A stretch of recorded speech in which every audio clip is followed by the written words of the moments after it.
அனைவருக்கும் வணக்கம். என் பெயர் மேகவர்ஷிதா. நான் 7ஆம் வகுப்பு ஸ்ரீ விஜய் வித்யாலயா மெட்ரிக் மேல்நிலை பள்ளி கிருஷ்ணகிரி.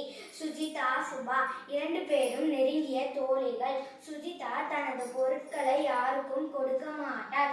ஆனால் சுபா அனைவரிடமும் அன்பாக பழகுபவர். ஒரு நாள் சுஜிதா ஒரு பந்து வைத்து விளையாடி கொண்டிருந்தார். அப்போது சுபா, எனக்கு அந்த பந்து கொடுக்கிறாயா என்று கூறினார்.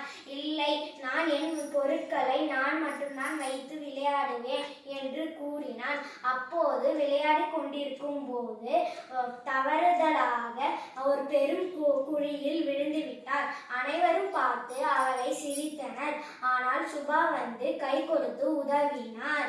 இதைத்தான் அன்பிலார் எல்லாம் தமக்குரிய அன்புடையார் என்பும் உரியர் பிறர்க்கு என்று அன்புடைமை அதிகாரத்தில் திருவள்ளுவர் கூறினார். எனவே நாமும் எல்லாரிடமும் அன்பாக இருக்க வேண்டும். நன்றி.